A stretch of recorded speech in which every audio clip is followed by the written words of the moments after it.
what's up, guys? Welcome to the latest edition of Castanet's Week in Review. I'm Braden Ursel, and I'll be guiding you through some of the top stories that happened throughout the Valley this week, including a man that was left badly burned in Vernon's Justice Park, the raising of a teepee in a soy use for education purposes, school bus problems in Kamloops, a new watercraft on Okanagan Lake that has everyone turning their heads in amazement, and we'll wrap things up with some news surrounding former Kelowna Mayor Colin Bazan, who was previously charged with 1 count of sexual assault back in December.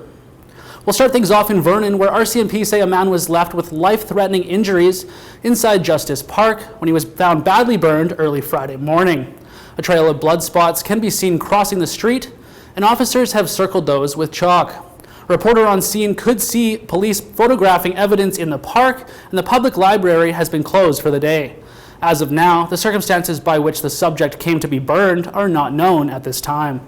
But police are asking the public for information and will be looking at the surveillance footage from around the area to try and get a better understanding as to what happened. An Indigenous-led nonprofit organization raised a 7-meter teepee in a Soyuz on Wednesday as the start of their journey to help educate people about Canada's history of colonization, residential schools, and the effects on the Indigenous community. The We Will Recover Society enlisted help from hundreds of South Okanagan elementary and high school students last week to lend a hand in painting a 24-foot teepee. The reason why we've done this is we've had the whole community, including 4 schools and hundreds of people, come to show their participation and their support and make a commitment to truth and reconciliation, as well as recovery of individuals and families from the harms that have come from Canada's shameful past. So by placing their hands on the teepee, we asked everybody to make that commitment to recovery and reconciliation. The teepee will be used for ceremonies moving forward and will also be a part of the Society's initiative called Unbroken Together.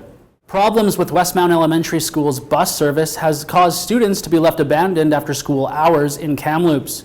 A school parent says the bus that transports her children home from school is unreliable and is causing children to be left waiting, with the bus sometimes arriving late or not at all. The challenge, of course, at the end of the day is that my children end up either having a bus that's late, having a bus that broke down, or having a bus that doesn't arrive at all. And in some instances, a bus that comes an hour later after the school bell has already rung, which of course happened the other day. I've had lots of other conversations with many other parents that attend this school who have logistical challenges in being able to come and get their children at 2:30 or 3 o'clock in the afternoon at the end of the school day. And there are some parents who just feasibly cannot come, and they cannot interrupt their day. They physically can't get here. The school district has no plans to add a new bus to Westmount Elementary, but BC Transit says changes will be made to their scheduling to improve reliability in September. For the first time ever, orca whales have come to the Okanagan, but it's not what you'd expect. Seabreacher, a company that builds semi-submersible personal watercrafts, has made their home in Peachland, where they plan to market their product. Really, this is a cross between a personal watercraft, a semi-submersible, and a fighter jet. And it's an acrylic canopy that you can open.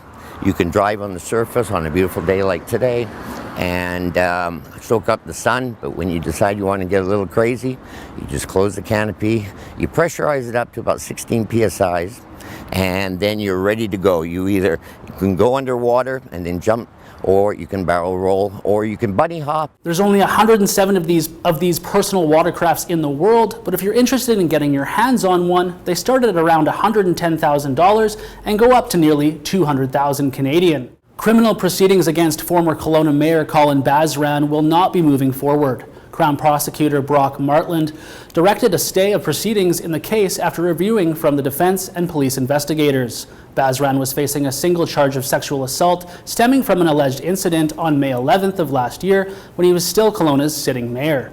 In a statement, Bazan has said the following: "I am deeply relieved that this matter is over. I want to thank those who stood by me during this difficult time. I will have nothing further to say on this matter and kindly ask for privacy at this time." And that just about does it for the June 25th edition of Castanet's Week in Review. It's been a blast having you along for the ride, and we'll see you again next week. For Castanet News here in Kelowna, I'm Braden Ursel.